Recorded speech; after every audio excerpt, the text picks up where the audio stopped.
Aming Diyos sa langit na makapangyarihan sa lahat, kami po ay nagbubunyi at nagpapasalamat sa kalayaan at pribilehyo na maging kabahagi ng inyong pagdiriwang. Mga kapatid, tayo po ay dumulog sa panalangin sa ating mahabaging Diyos.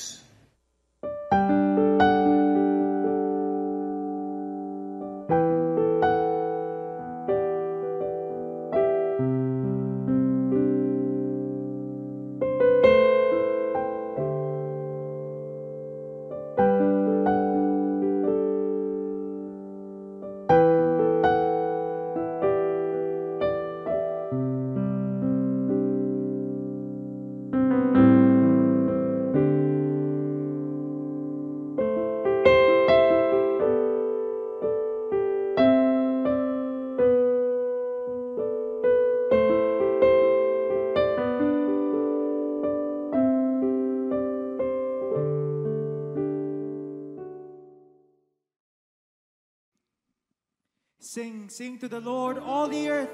Sing to the Lord, all the heavens. With hearts as one, ay sama-sama tayo umawit, sama-sama natin itaas ang ating dakilang Panginoon, and let us celebrate His sustaining love for us. Purihin ang ating Diyos.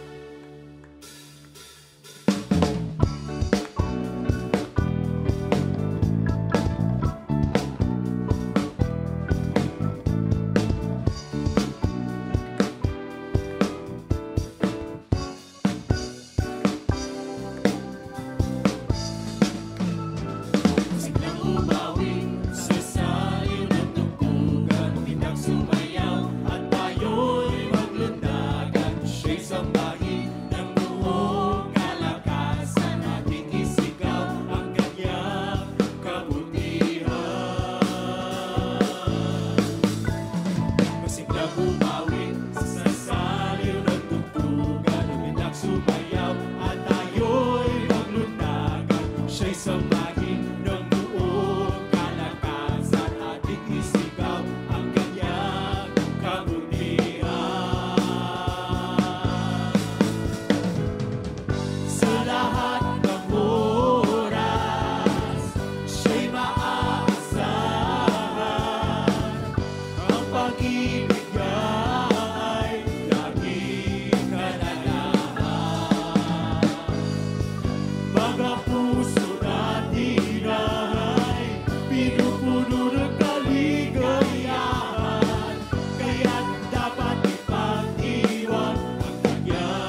ang lahat sa akin.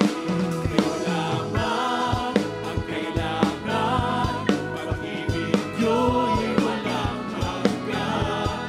Sapat ang iyong biyaya sa bawat sandali. Kayo ang lahat sa akin. Pasasalamat ang alay ko sa inyo. Walang katulad ang kabutihan niyo. Binigyang kulay ang buhay ko ito. Ako'y magsasaya. Pagpupuli pagkakalukutan ko. Inyong pinawin. Kagalakan ang ipinalit. At sa puso ko ngayon ay laging may bagong gawin ng pagpupuri sa iyo. Lukutan ko inyong pinawin. Kagalakan ang ipinalit. At sa puso ko ngayon ay laging may bagong gawin ng pagpupuri sa iyo. Pasasalamat ang alay ko sa iyo. Walang katulad ang kabutihan niyo. Binigyang kulay ang buhay ko ito. Ako'y magsasaya. Magbubunyi pagkat kalukutan ko. Inyong pinawin. Kagalakan ang ipinalit. At sa puso ko ngayon ay laging may bagong gawin ng pagpupuri sa iyo. Lukutan ko inyong pinawin. Kagalakan ang ipinalit. At sa puso ko ngayon ay laging may bagong gawin ng pagpupuri. May bagong gawin ng pagpupuri. May bagong gawin ng pagpupuri sa iyo. Lukutan ko inyong pinawin. Kagalakan ang ipinalit. Kalungkutan ko inyong pinawin. Kagalakan ang ipinalit. May bagong gawin ng pagpupuri sa iyo. Papuri, pagsamba, pagwalhati sa inyo at sa inyo lamang namin niaalay. Aming dakilang Diyos, aming Panginoon, aming Ama, na tunay nga na nariyan para sa amin. Sa bawat sandali, sa bawat pagkilos. It is you and it is your love that sustains us, Father. Sa ano man ang aming pinagdaraanan, ano man ang aming hinaharap, O Diyos. Sa mga panahon na kami natatakot o kami naguguluhan, Panginoon, alam namin na nariyan kayo lagi. Nagbibigay buhay, nagbibigay liwanag, nagbibigay ng kapayapaan sa aming puso at isipan, O Diyos. And truly, Lord, it is only you who can give that to us. Kaya't gayon na lamang, Panginoon, ang aming pasasalamat, ang aming papuri. Lumalapit kami, umaawit, sumasamba sa inyo. Because truly, you are a good, good Father, Lord. You are faithful in all your ways. We thank you for your love that sustains us, O Lord. Purihin kayo aming Diyos.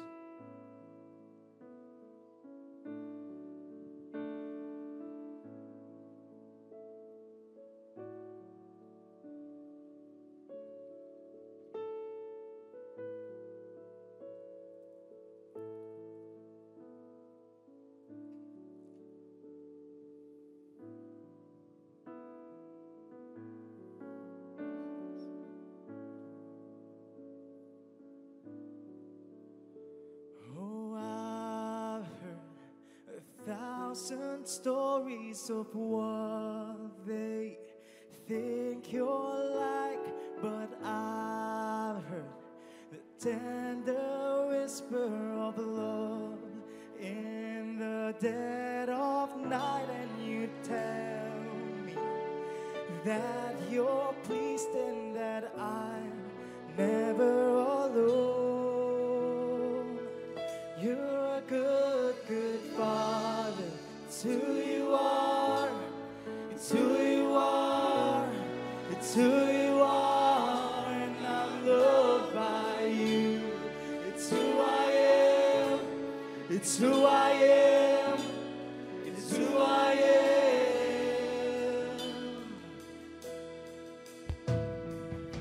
I've been certainly searching for answers far and wide. I know we're all searching for answers. Only you provide, 'cause you know just what we need before we say a word. You're a good, good Father. It's who you are. It's who you are. It's who you are. And I'm loved by you. It's who I am. It's who I am. It's who I am.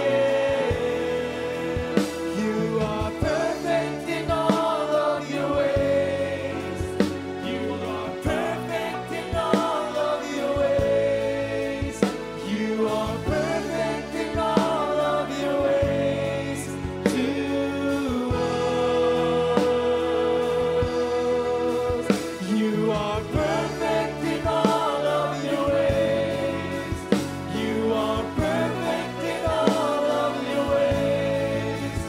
You are perfect in all of your ways to us.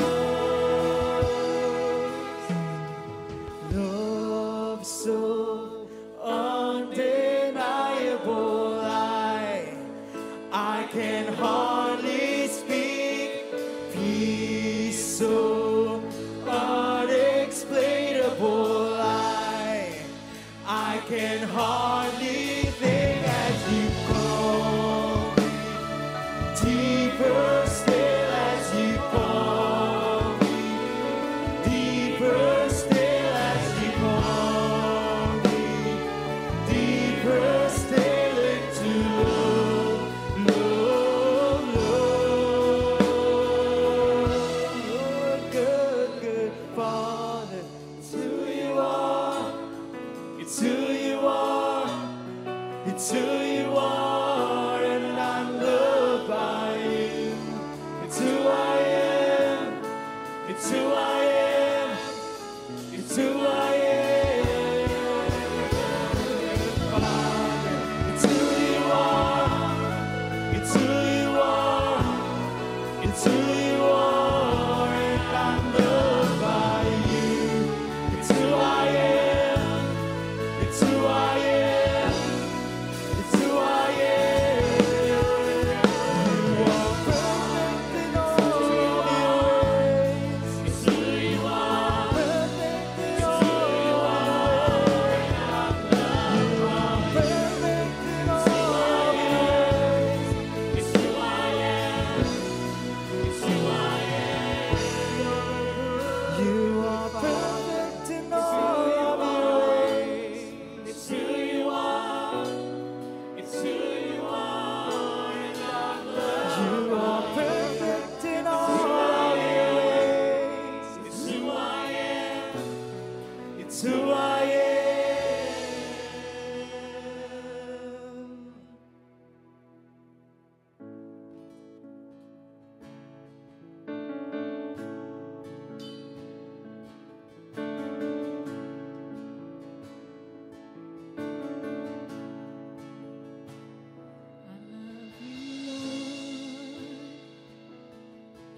For your mercy never fails me.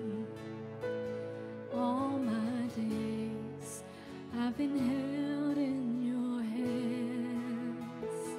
From the moment that I wake up until I lay my head, oh, I will sing of the goodness of God. All my life you have been faithful. And all my life you have been so, so good. With every breath that I am able, oh, I will sing of the goodness of God. I love your voice. You have led me through the fire in the darkest night. You are close like no other. I've known you as a father. I've known you as a friend. No, I have lived in the goodness of God. All my life you have been faithful. All my life you have been so, so good. With every breath that I am able, oh, I will sing of the goodness of God. 'Cause your goodness is running after, it's running after me. Your goodness is running after, it's running after me. With my life laid down, I surrender now. I give you everything. Your goodness is running after, it's running after me. Your goodness is running after, it's running after me. Your goodness is running after, it's running after me. With my life laid down, I surrender now. I give you everything. Your goodness is running after, it's running after me.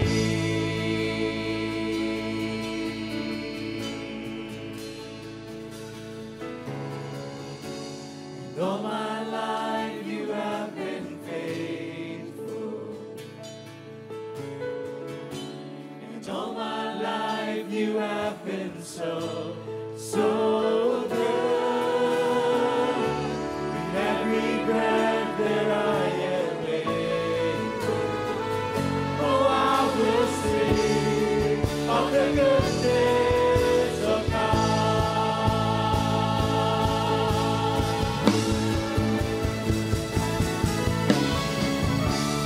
All my life you have been faithful.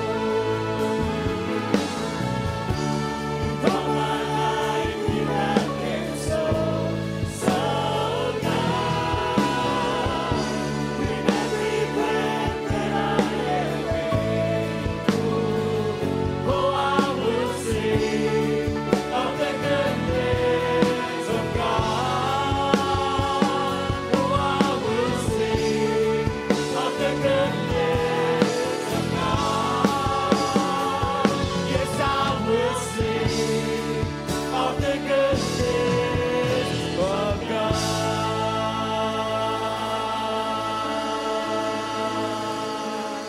Praise, glory, and honor to you and to you alone, Father. Truly, Lord, we will sing of your goodness. We will sing of your love. Hindi kami mapapagod, Panginoon, na ipagsigawan ang inyong kabutihan, ang inyong pagmamahal sa aming buhay. Lord, tinataas po namin sa iyong lahat. As we seek to hear your word, dalangin po namin, ay buksan niyo po ang aming puso at isipan. This is our prayer in Jesus' name.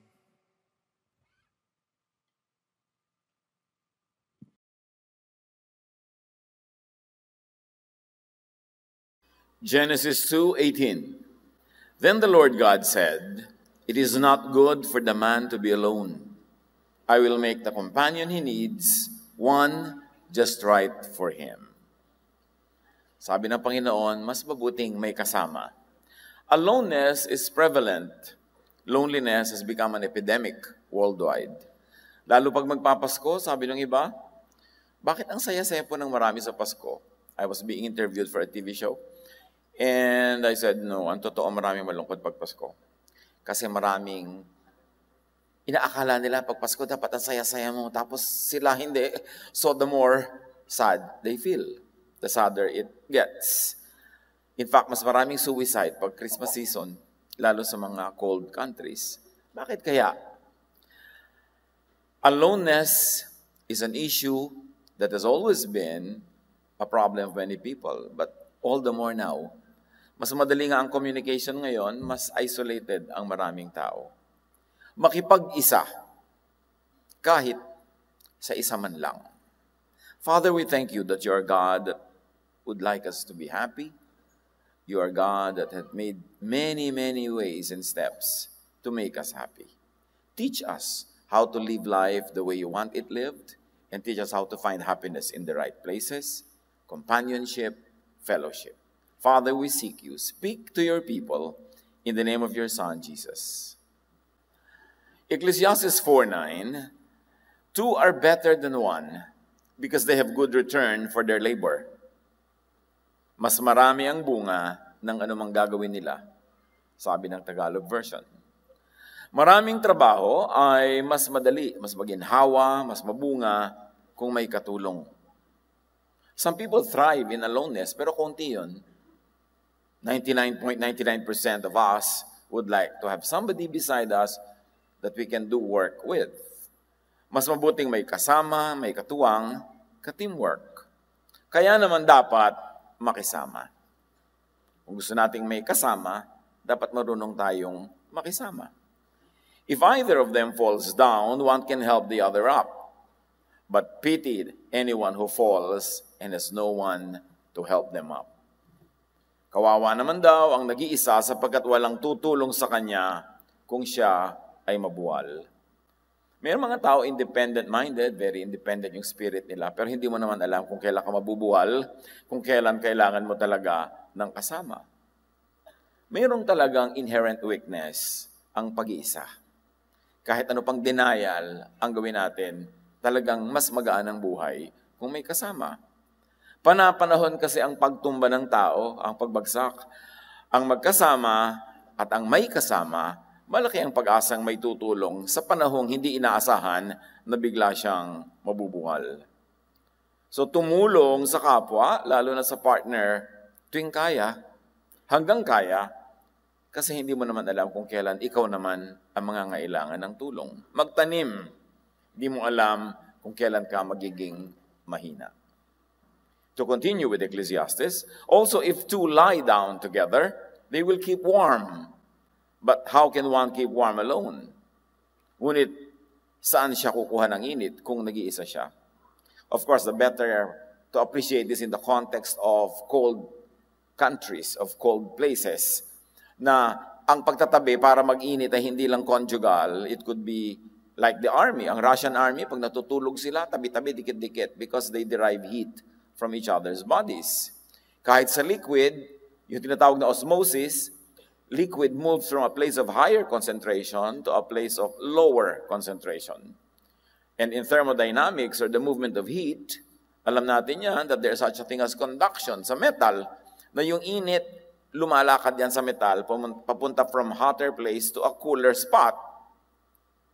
There's such a thing as convection, like if there's air, the air will regulate the temperature. Kaya kung mayroong mainit sa isang lugar, kakalat yon sa buong kwarto. Kung meron kang stove sa oven, meron kang fireplace sa isang lugar, kakalat yung init sa buong kwarto, lilipat yon sa malamig na lugar.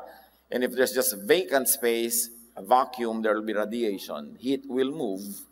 So, ganun talaga ang law of nature. Binabalanse ang lahat. And that's how it is when people have partners in life. And I don't only mean romantic partners. Partners at work, partners in your conviction, in your vocation, partners in your mission in life. Partners can balance each other. So, give balance to someone.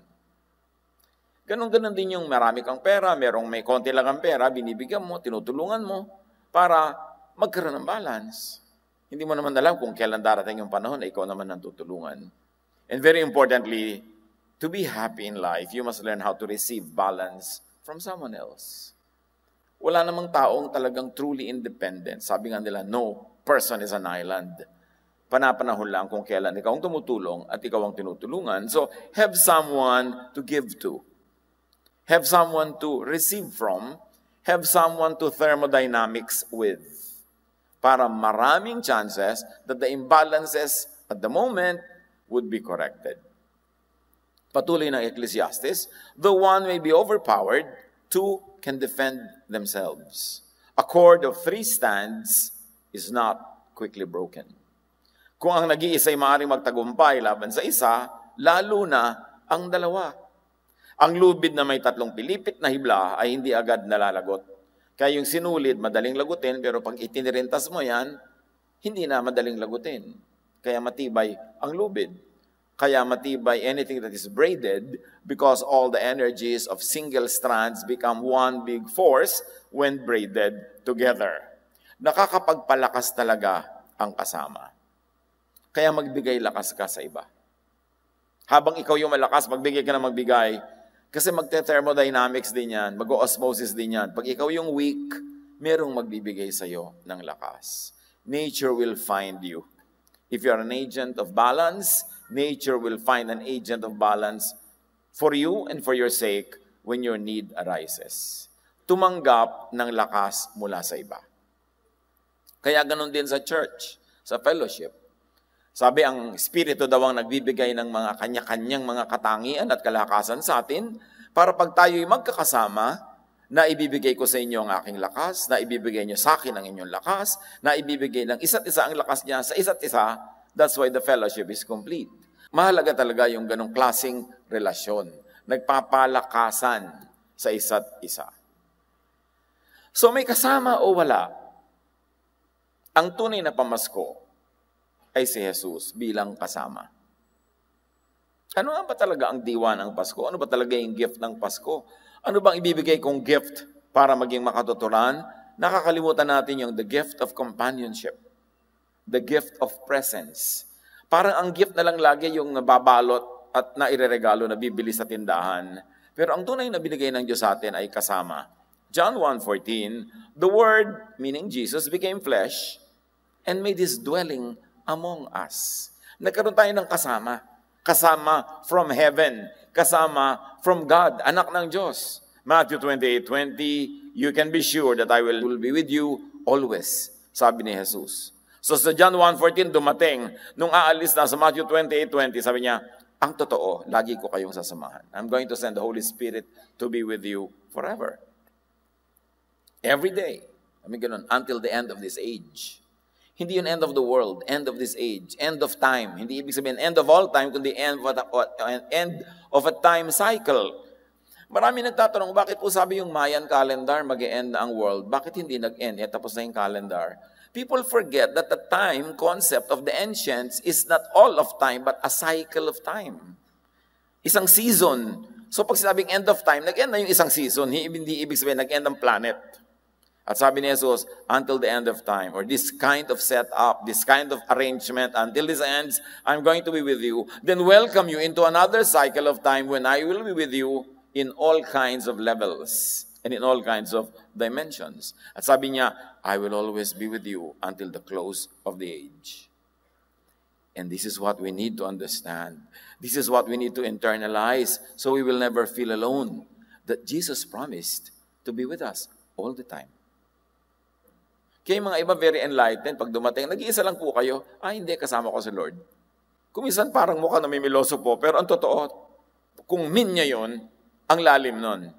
Kasi hindi talaga tayo naging mag-isa mula nang ipinangako yan ni Jesus. Mula nung tayo'y tumanggap kay Jesus, at sumama tayo sa pamilya, the family of God, because we have become children of God through faith in Jesus, from that time until the next period, the next cycle of time, whatever that will mean, or eternity, if it means eternity, until that time comes, we are never really, truly alone.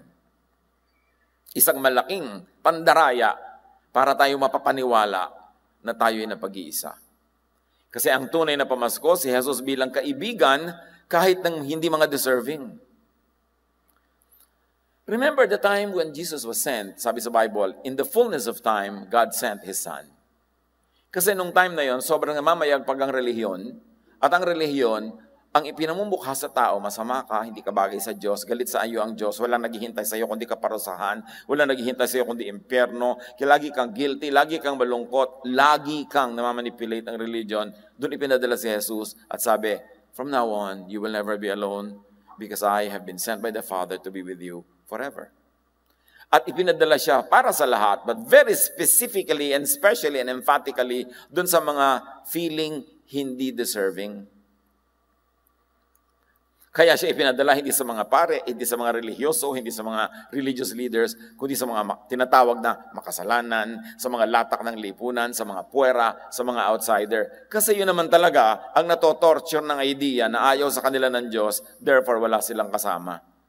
So inilinaw sila ang dahilan kung ba't ipinadala si Jesus. Matthew 11:19, people say, look at Him.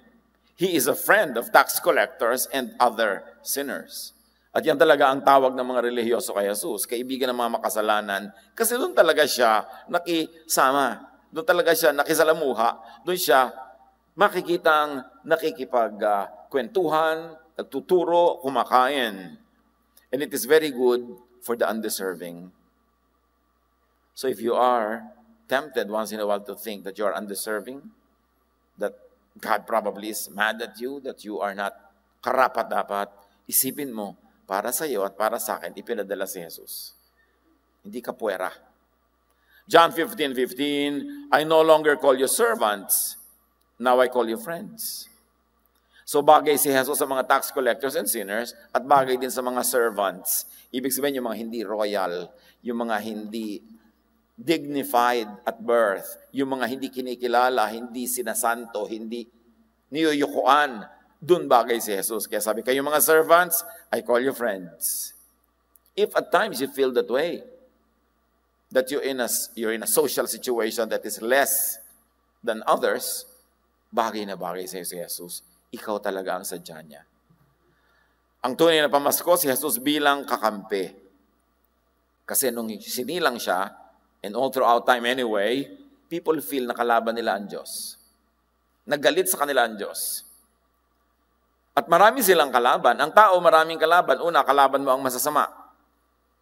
Pagkatapos, religion has become so unreachable na kalaban mo rin ang mga relihiyoso. Kasi lagi kang inuusig, lagi kang inuhusgahan, lagi kang ipinupwera. So magkabilang panig kalaban mo. Then comes Jesus. Sabi niya, I call you friends. I have come that you might have life and have it abundantly. At hindi mo kalaban ng Diyos through Jesus. Romans 8:31, if God is for us, as proven by Jesus, no one can stand against us. And God is with us. Sabi ng easy-to-read version. Sabi niya, kung kakampi mo ang Diyos, sinong makakalaban sa iyo? At itong dinidiin ko, sabi niya, kakampi mo ang Diyos. Hindi dumating si Jesus para kausigin, kundi para kailigtas sa mga nang-uusig sa iyo, pati na sa sarili mong budhi that was already conditioned na pababain ang iyong sarili dahil ganyan ang ipinamukha sa iyo ng legalistic religion. Hindi siya nanggukonsinti ng mali, pero ipinakita ni Jesus na maraming mali na tinatawag ng religion na mali ay hindi naman talaga mali. Sabi lang nila yon, so huwag kang mag-guilty pagka yun ang issue. Noon, napakalaking kasalanan pag may ginawa ka during Sabbath. Biglang sinabi ni Jesus, I am the Lord of the Sabbath. Sabbath was made for you, not you for the Sabbath. So gawin mo kung anong gusto mo pag Sabbath. Basta hindi masama. Pero yung kakain ka, mamamasyal ka, magpapahinga ka, anong masama doon? Hindi naman yung binabawal ng Diyos. Yung nakakain ka ng isang bagay na ipinagbabawal ng Jewish dietary law, guilty ka na. Sabi niya, it's not important what gets into your mouth, but the words that you say that go out of your mouth, that's what's important. In other words, pinalaya ni Jesus sa mga tao sa hindi naman kailangang ika-guilty, pero isiniksik sa utak mo ng religion na dapat ka mag-guilty. Kaya kakampi mo ang Diyos sa pagtatanggal ng guilt. At dun sa mga totoong kasalanan ay sa pagpapatawad naman nun. So, wala kang pupuntahan na hindi ka naaabot ng pag-ibig ng Diyos through Jesus. Psalm 34:18, the Lord is close to the brokenhearted and saves those who are crushed in spirit. Kaya ayoko po mag-church kasi sobra akong broken-hearted. Parang ang layo-layo ko kay Lord. Parang ang layo niya sa akin. O bagay na bagay sa yung church. Kasi si Jesus talaga para sa broken-hearted. Kung merong dalawa siyang kakausapin, yung isa sobrang saya at yung isa sobrang lungkot, kakausapin niya yung malungkot. Although hindi rin naman niya tatanggihan yung masaya kung lalapit sa kanya. Pero talaga ang hinahanap ni Jesus, sabi niya, I have come to seek and save the lost. And lost doesn't only mean sinful, legally speaking, by the standards of the temple. Yung lost na itinapon ng lipunan, itinakwil ng pamilya, yung litong-lito na siya kung worthy pa ba siya bilang tao dahil marami siyang kabiguan, yun yung mga lost na yun na hinahanap ni Jesus. The Lord is close to the broken-hearted. Dapat lang kasing ma-internalize ng broken-hearted na the more broken the person is, the more available Jesus is. Hindi lang kasi laging siya ang hinahanap natin Pag broken-hearted tayo, kung sino-sino ang hinahanap, kung kanina tayo nagpupunta, kaya hindi natin nararamdaman. Sasabihin, ba, para po ang layo ng Diyos, kahit kailan di lumayo sa yung Diyos, guni-guni mo lang yan. Baka yung loob mo malayo. Baka yung ginagawa mo, pampalayo. Pero hindi lumalayo sa iyo ang Diyos kahit kailan. God is only a prayer away through Jesus. And what does Jesus do? Jesus gives us and helps us get balance. He gives help and balance. Jesus gives strength to the weak. So sabi niya, when I am weak, then I am strong. When I am poor, then I am rich. When I am sick, then I am healthy because Jesus will balance me. Kailangan lang ibigay mo yung sarili mo, ilagay mo sa position where the power of God can be at work in you. God gives wholeness to the broken-hearted. So when you're broken-hearted, when you're so sad, merong silver lining yung dark cloud na yun na dapat kang matuwa na, I'm so broken-hearted, God is so ready to make me whole again. But you've got to put yourself in the hands of God. God gives restoration to the crushed in spirit. So nabigo ka, bumagsak ka, hindi na kamit ang iyong pangarap, nawalan ka ng papa, ganyan. Punta ka kay Papa Jesus. Kasi kung sino-sino mga papa ang hinahanap, although hindi naman masama yun, pero nakakalimutan yung talagang Father in heaven, our God, represented by the Lord Jesus. Kaya tuloy pag iniwan ka ng ganitong tao, hindi ka pumasa sa exam, bumagsak ka sa ganun, para ka ng dinagana ng mundo. Kasi nawawala si Jesus sa equation, akala mo nag-iisa ka. Pero nandun siya. At napakahalaga ma-internalize natin yun at hindi ko kayang i-internalize for you. Internalization is a private, personal activity. Dapat kayo ang dumibdib, umunawa na si Jesus ay lagi mong kasama. Dapat mong matutunan na maramdaman yon. Dapat mong matutunan na makita yon. At ikaw lang, walang makakatulong sa iyo para mangyari yon. You've got to look internally. You've got to look with your spiritual eyes to see that Jesus is always with you. At sabi pa niya, Matthew 18:20, when 2 or 3 gather in my name, there I am with them.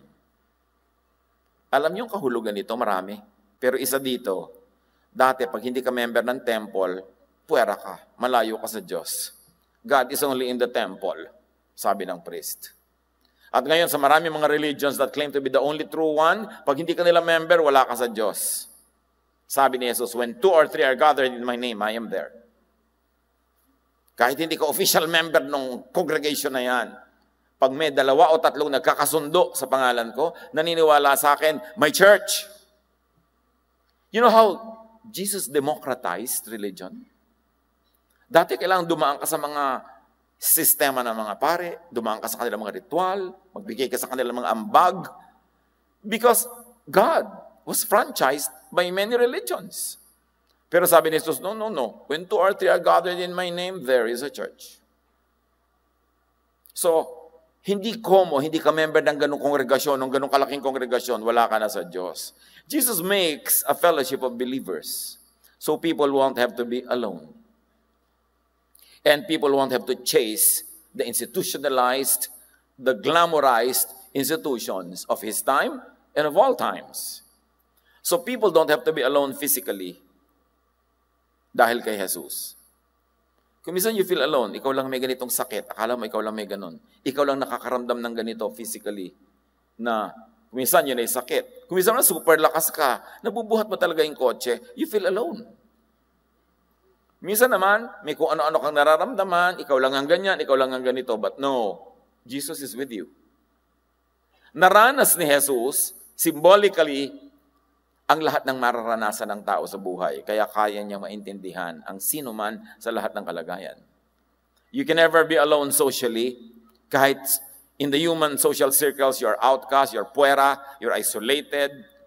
Sometimes you are unable or disabled and you feel isolated. Nararamdaman mo ba yun? Ang taas-taas mga hagdan ng mga pupuntahan, wala man lang ramp para sa iyong wheelchair, wala namang elevator o escalator, you feel alone. Sabi mo, parang hindi ako kasali sa inisip ng mga tao ito nung ginagawa nila itong building na to. Yung maraming beses, pagka meron kang disabilities, meron kang other abilities, you feel alone in your misery and your suffering. Parang ikaw lang kuminsan ng ganyan ng ugali. Socially speaking, wala kang makasundo. Hindi yung totoo kasi alam din ni Jesus ang situation mo. Dapat kang humugot ng lakas mula sa kanyang presensya. You could feel alone mentally. Yung ikaw lang may ganyang isip. Yung ikaw lang may IQ na 340. Sabi, ay, waistline ko po yun. Bueno, ikaw lang may waistline na 340. You still feel alone. Kung minsan, ikaw lang may ganung pag-iisip. Sa pamilya nyo, parang ikaw na lang matalino, lahat hindi. Nararamdaman nyo ba kung minsan yun? Marami kong tinatanong, sa 10 kilala mo, ilan ang bobo? Sa tingin mo? Yung iba nagpapanggap pa, pero pag nagpakatotoo, sasabihin nila, 9. Wow, di nasa 9. Nasa 1 kaya tayo dyan. But kahit ng tali-talino mo, you feel alone. At pag hindi ka matalino, sa tingin mo, also you feel alone. Kahit saan ka sumuot, when you want to dramatize your life and feel alone, you will feel alone. So, merong ganyan. Ikaw lang nag-iisip ng ganun. Ikaw lang ba nakakakita ng ganun? Ba't sila hindi nila makita? And you could also be alone spiritually. Yung ikaw lang may ganung kamulatan. Ikaw lang ba nakakakilala kay Jesus sa ganitong angle? Ikaw lang ba nakakakita ng ganitong verse sa ganung application? Sometimes you could feel alone spiritually. And many times you could feel alone emotionally. Yung ikaw lang may ganyang nadarama. Parang wala kang kasama, wala kang karamay. Pero akala mo lang yan. Because you are never alone. Jesus said that. I'm not going to leave you. I will not forsake you. May katulad ka, may kauri ka, nakapwa-tao, hindi pala kayo nagmi-meet. At kung hindi man kapwa-tao, may katulad ka at kauri ka, na na-meet mo na si Jesus. Kailangan lang makilala mo siya. Aloneness, talk about being alone. Can you imagine Jesus being born under very questionable circumstances when Mary got pregnant even before really formally getting married? At siyempre marunong magkwenta yung mga kapitbahay. Tapos ipinanganak siya nang wala pa sa 9 na buwan. Feel that way. Meron ba dito gano'n ang feeling na parang ang pagkakapanganak sa inyo ay parang tinatanong mga kapitbahay, sino kaya ang ama ng bata? Yung mga gano'n. Si Jesus may gano'n. Yung sobra siyang may communication sa Father, tapos yung iba wala, nag-iisa rin siya doon. Kaya madalas nagdadasal siya mag-isa. Ipinako siya sa krus, mag-isa. Alam ni Jesus kung paano mag-isa. Kahit nga sarili niyang pamilya, hindi naniwala sa kanya agad. Mga nanay niya, mga kapatid niya, kokolektahin siya para ipigilan sa kanyang ministry dahil hindi sila naniniwala.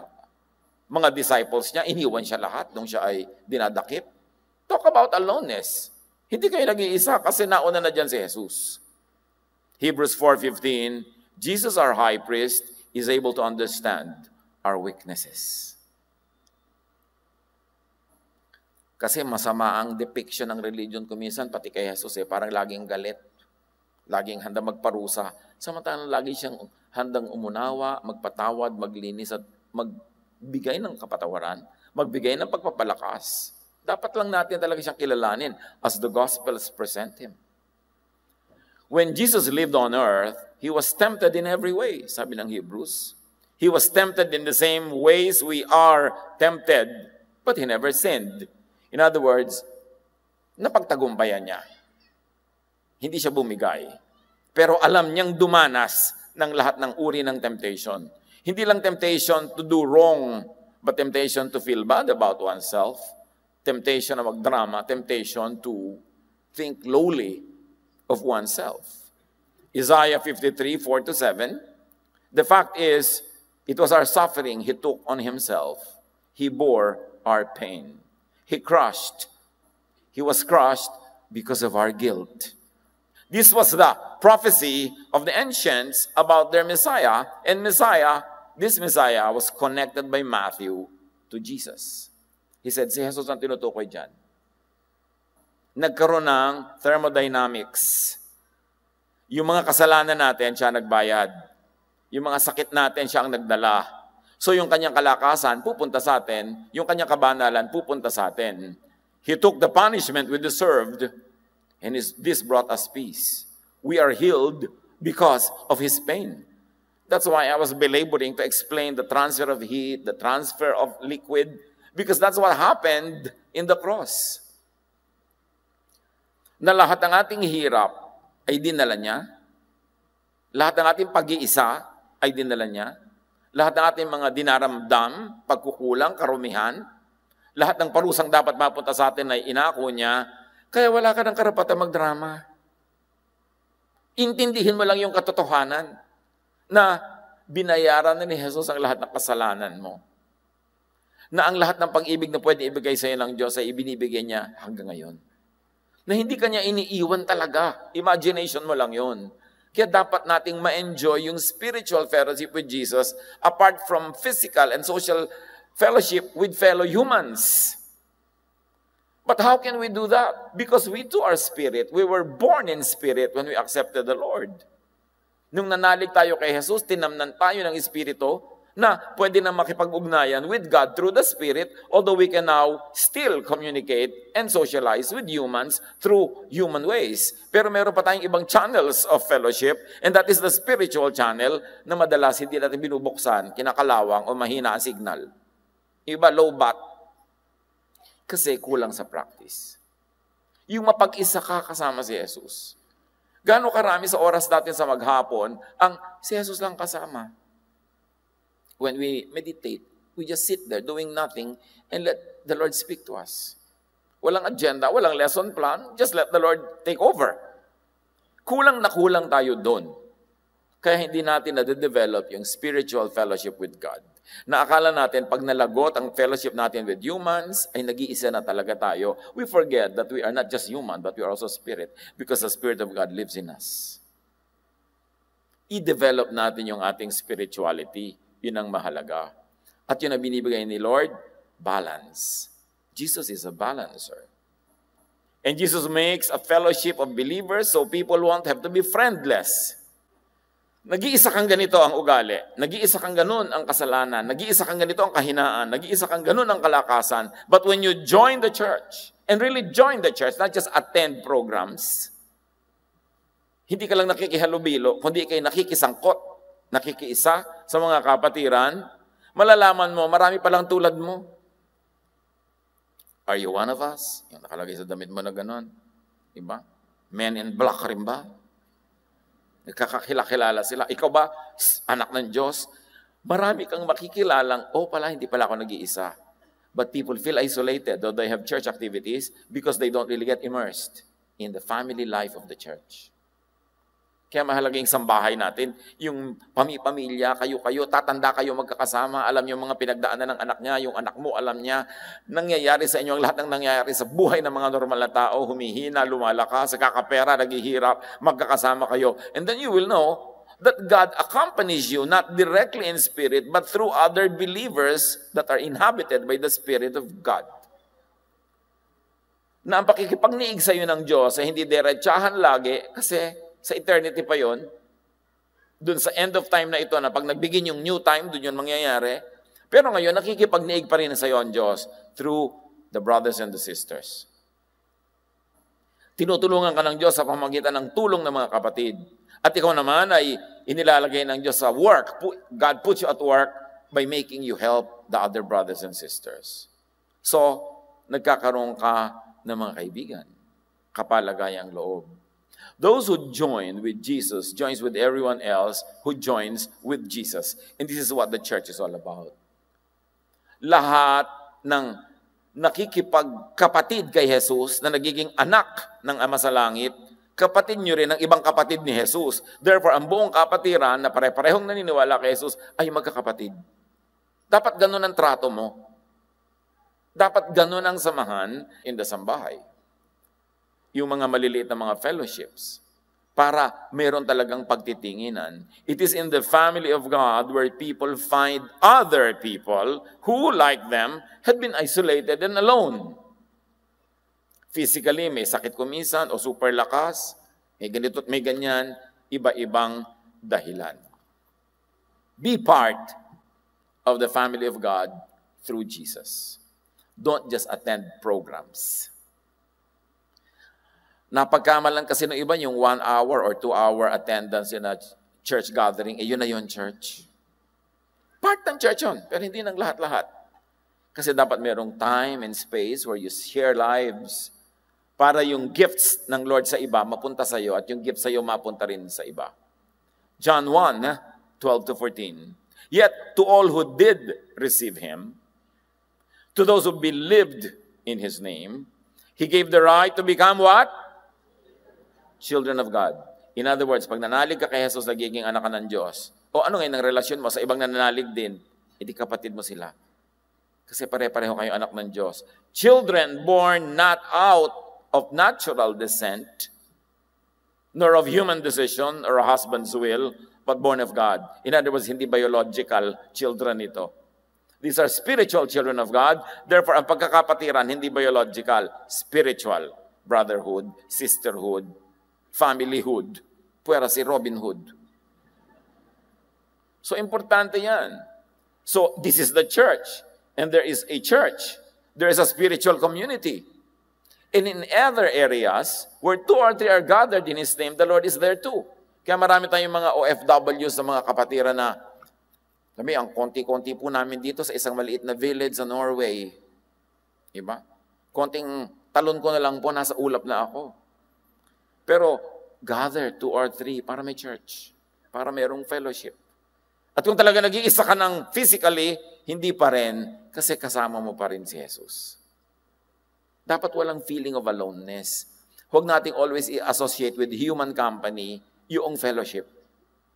Because especially now, you can be together in spirit, though apart physically.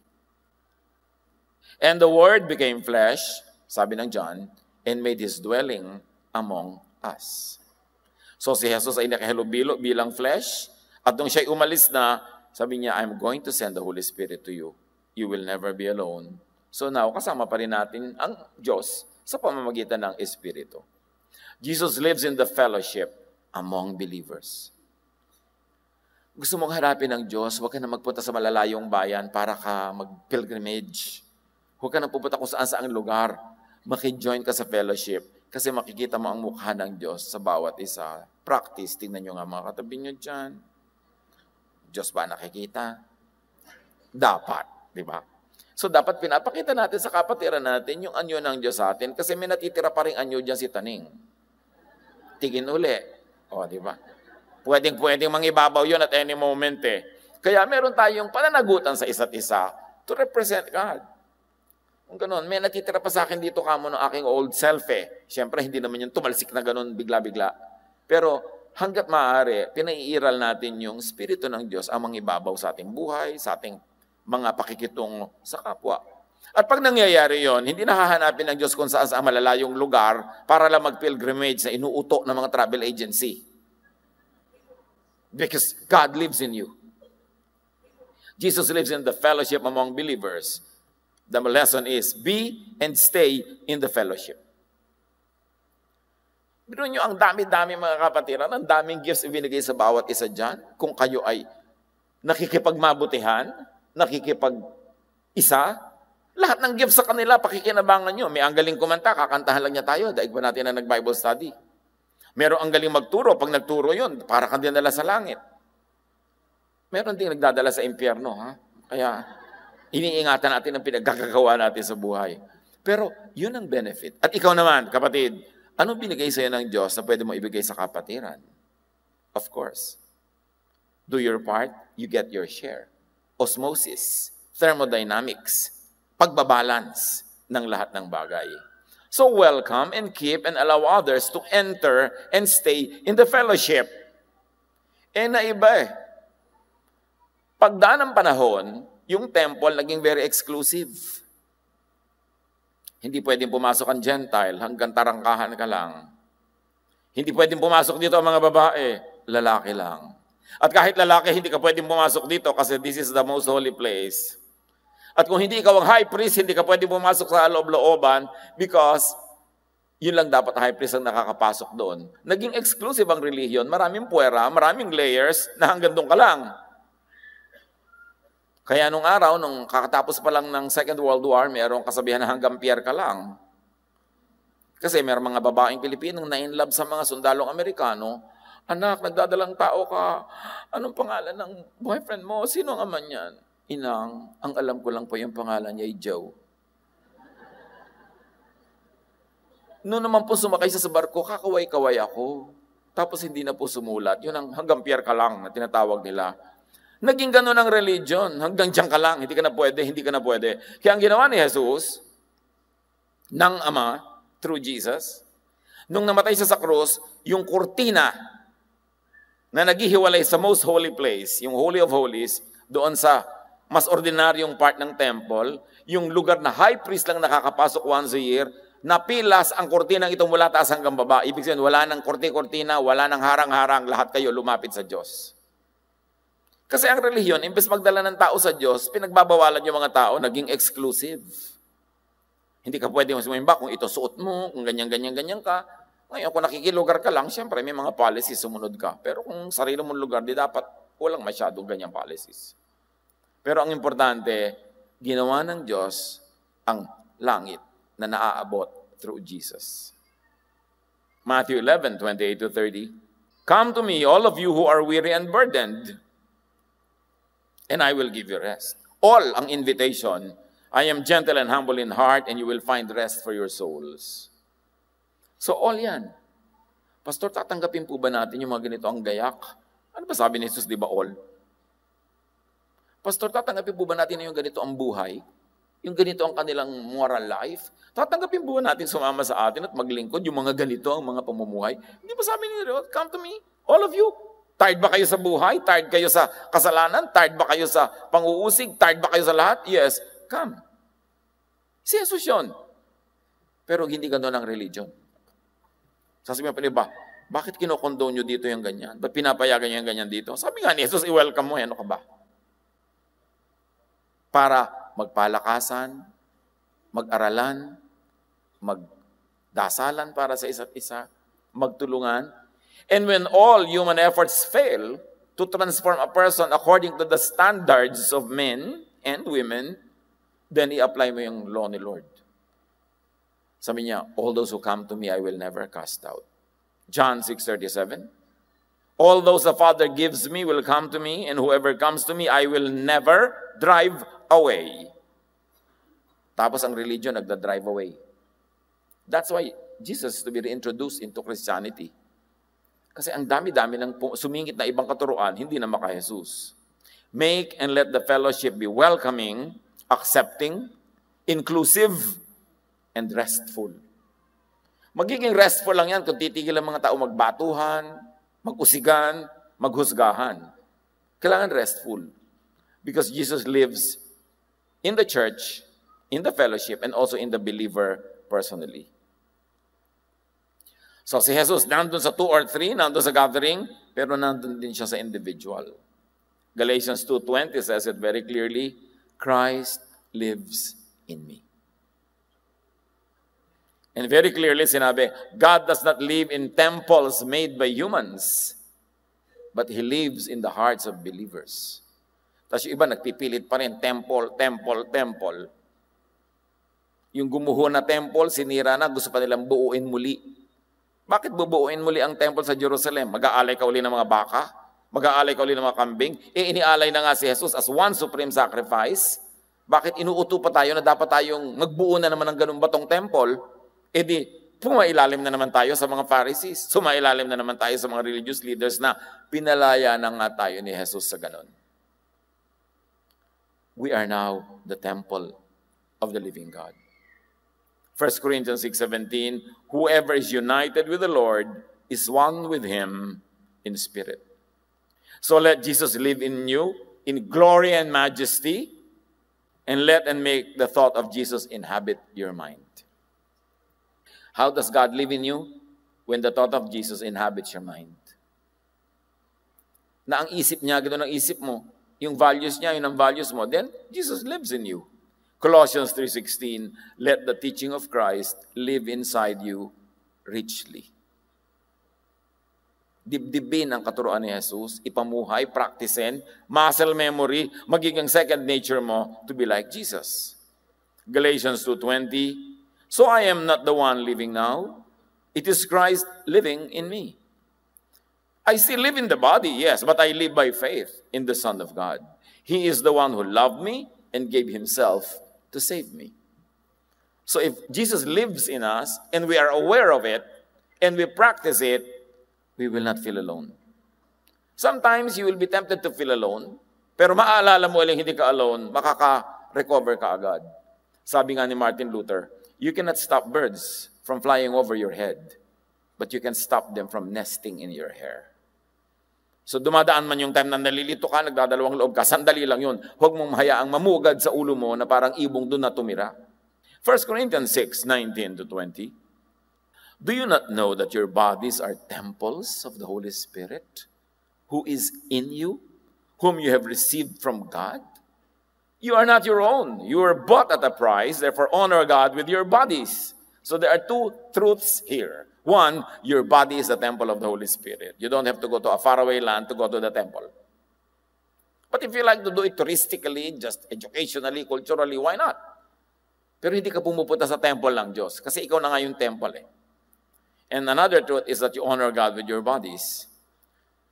Now, this doesn't mean legalistic religiosity, na pagka nag-fail ka na naman sa legality of religion, hindi mo na naman ino-honor ang God. It only means that you surrender your body, which is really represented by your brain, by your thought. You surrender it to God. Honor God with your thoughts. And those thoughts will translate into actions of your body, positions, locations of your body, so you can honor God with your body. But you begin by honoring God with your thought. Ang tunay na kaharian ng Diyos ay wala sa mga ulap. Ang tunay na paghahari ng Diyos is between your two ears. When God is king of your mind, when the thoughts of God is the thought of your own mind, then God rules your mind, which rules your whole body and existence, then you are the kingdom of God. Your mind, your thought, your lifestyle becomes an extension of that kingdom. Kaya sabi ni Jesus, hanap kayo ng hanap ng kingdom of God. Wala doon, wala dito. Sabi ganon, the kingdom of God is within you. Nasa sa inyo yan. Nasa inyong pag-iisip. Pag pinaghaharian ng Diyos ang inyong isip, nasa kingdom of God kayo, tahimik kayo, payapa kayo. Pero pag ibinigay nyo sa iba ang kontrol ng inyong isip, ibinigay nyo kay Satan, ibinigay nyo sa magugulong mga tao, Satan rules in your mind para ka nasa hell. So mahalaga to be wary of how we think. Sabi ng Panginoon sa Genesis 2:18, it is not good for the man to be alone. I will make the companion he needs, one just right for him. So we want companionship. We like friends. We like partners in business, partners at work. And if you will have a romantic partner, so much the better if it's for you. But be companionable with the one just right for you. Yung iba may partner na wala pa. Para ang takal-takal mong hinuli sa dagat, nung nahuli mo, lumabas na naman. Kasi hindi maganda yung partnership. So be right for that one, and be right for them who are right for you. In other words, sabi sa Amos 3:3-4, do two walk together unless they have agreed to do so? You want a partner in life, you want partners in the various areas of your life, to have a companion, a friend, and a partner, agree. Dapat marunong ka mag-agree. Sabi, do two walk together unless they agree?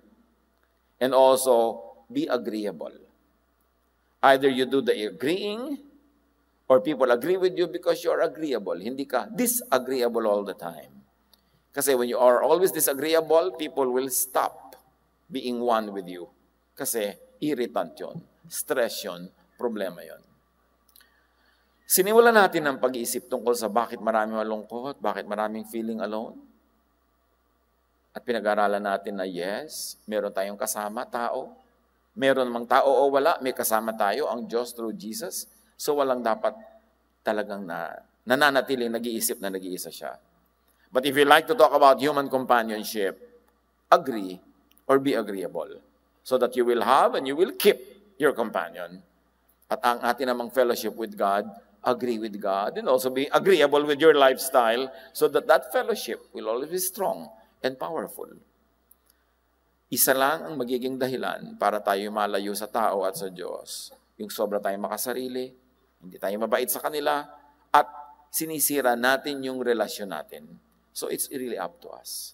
Pag-isipan. Sino mga tao ang kaibigan nyo na nawala pa? Member na ng family, lumayas pa, o kayo yung umalis? Bakit nangyayari ang mga yon? Hindi ganun ang kalooban ng Panginoon. Sabi niya, dapat ang tao may kasama. Gusto kong may kasama siya. And it's not always a romantic partner. It's not always a conjugal partnership. But all kinds of human relations. Because we were created by God to want each other, to need each other, and to want to help one another. And if you pervert that, unless you get into that kind of thinking, marami talagang mga lonelinesses, sadnesses, and alonenesses sa buhay. Lord, turuan niyo po kami. Nasuriin namin mga sarili, kung ano mga pananagutan namin, bakit may mga relasyon kaming doesn't work. Turo mo sa amin ang mga pagkakamali at pagkukulang na maituwid namin. At sa pagkakamali at pagkukulang naman ng iba, turuan mo kami, Panginoon, ang magbigkaroon ng malalim, malawak, mataas na pangunawa, pagtanggap, at pag-agree. At nang sa gayon, itong maiksing buhay namin dito sa lupa, maipamuhay, minimizing pain, maximizing happiness, doing the most good. Pagbulay-bulayan natin ang mga bagay nito, mga kapatid, especially kung meron tayong issues about aloneness, o kaya yung mga mahal natin sa buhay, kahit nandyan tayo, they feel alone, baka nagkukulang tayo ng pagpapatunay sa kanila that we are one with them. Lord, continue to speak to your people. Be the one to put a period to this message. Speak to each one of us. Be with the Lord in silent reflection.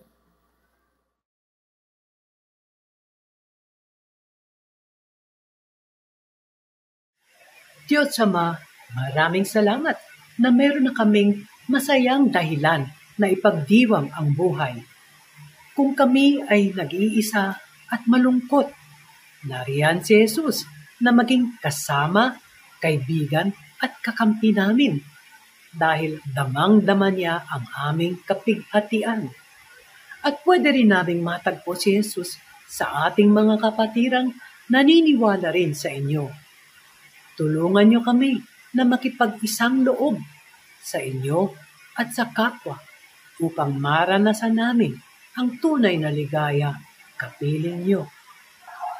At sa ilang sandali ng aming pananahimik, ibig po naming ipaabot sa inyo ang iba pa po naming nais sabihin sa aming taimtim na panalangin.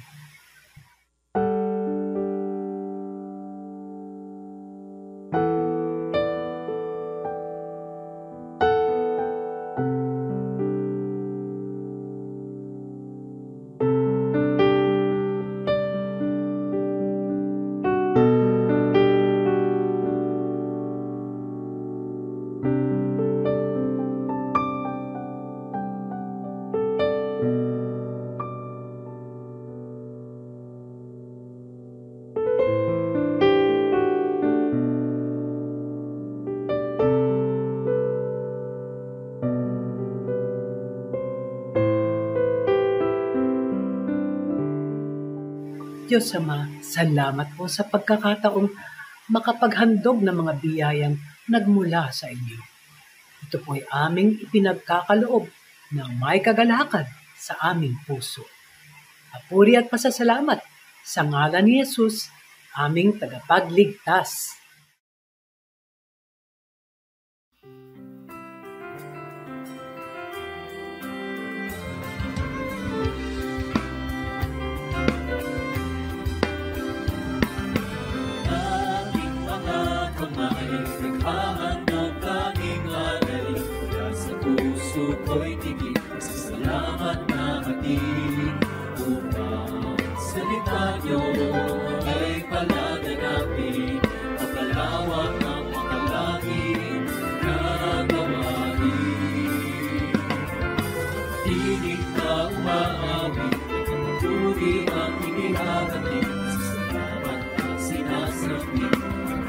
walang pag-ibig.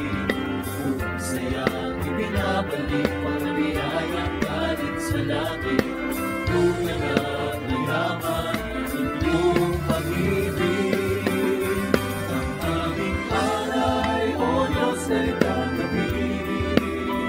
Handog na pinakamainam ang aming nagalhin. Lahat ng ito'y sa inyo dinamdalin. Nanalaan tungo sa inyong gawain. Ang aming alay, O Diyos, ay tanggapin. Handog na pinakamainam ang aming nagalhin. Lahat ng ito'y sa inyo dinamdalin. Nanalaan tungo sa inyong gawain.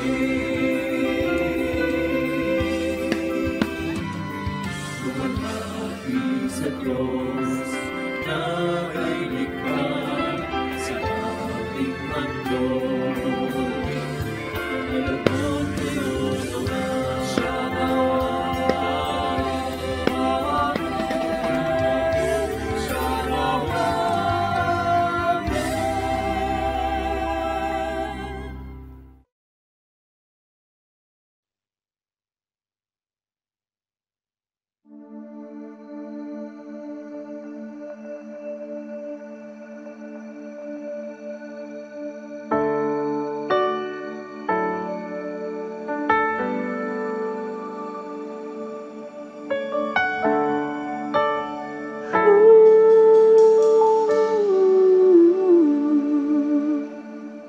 Piling mo ay aking hanap-hanap sa gitna ng bawat takot at paghihirap. Sa kabila ng aking pagkukulang, katapatan mo, O Diyos, aming lahat. Sa puso at damdamin, ika'y mananatili.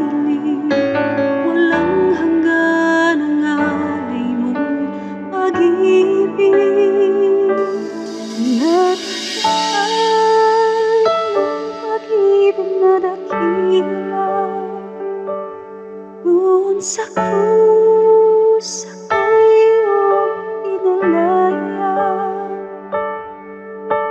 Jesus, ako'y aawi nang walang hanggang pagpupuri. Ang puso ko'y sa'yo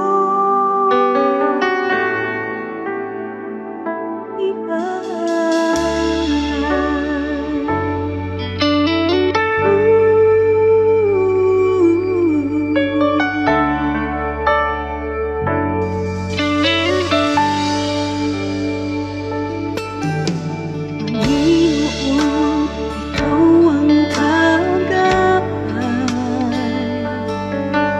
Kabutihan mo sa akin di nagkukulang. Panginoon, ikaw lang ang kailangan. Magpakailanman sa'yo ako'y mananahan. Sa puso at damdamin, ika'y mananatili. Walang hanggan ang alay mong pag-ibig. Natagpuan ang iyong pag-ibig na dakila. Doon sa krus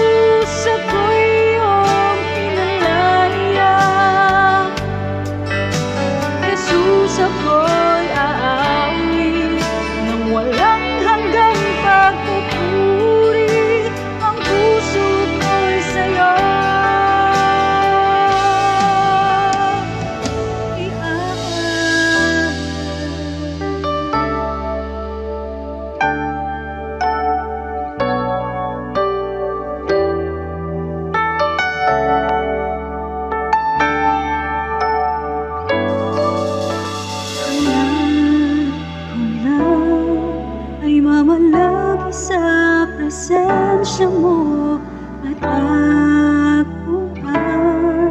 Ako'y binago ng pag-ibig mo, hangat ko lang ay mamalagi sa presensya mo, luwalhatiin ang pangalan mo. Hangat ko lang ay mamalagi sa presensya mo, natagpuan. Ako'y binago ng pag-ibig mo, hangat ko lang ay mamalagi sa presensya mo, luwalhatiin ang pangalan mo. Ako'y natagpuan ang iyong pag-ibig na dakila. Doon sa krus ako'y iyong pinalaya. Jesus, ako'y aawit ng walang hanggang pagpupuri. Ang puso ko'y sa'yo.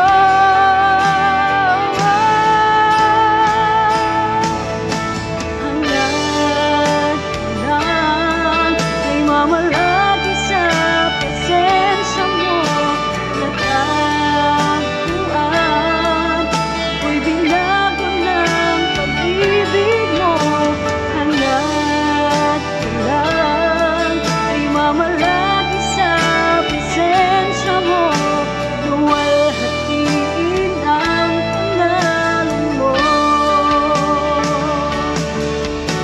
Luwalhatiin ang pangalan mo, O Jesus.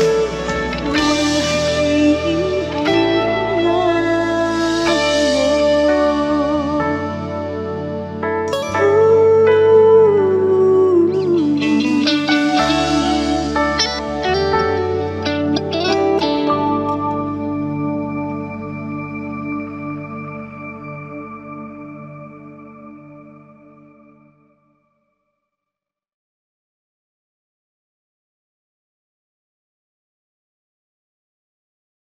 Panginoon, maraming salamat po sa kaliwanagan ng inyong salita. Nawa ito po ay tumimo sa aming mga puso. Brothers and sisters, in a brief moment of silence, let us pray together and continue to feel the presence of the Lord.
Sa Kanya na makagagawa ng higit pa kaysa maaari nating hilingin at isipin, sa pamamagitan ng Kanyang kapangyarihang kumikilos sa atin, sa Kanya nawa ang kaluwalhatian sa pamamagitan ng Iglesia at ni Kristo Jesus sa lahat ng salinlahi magpakailanman.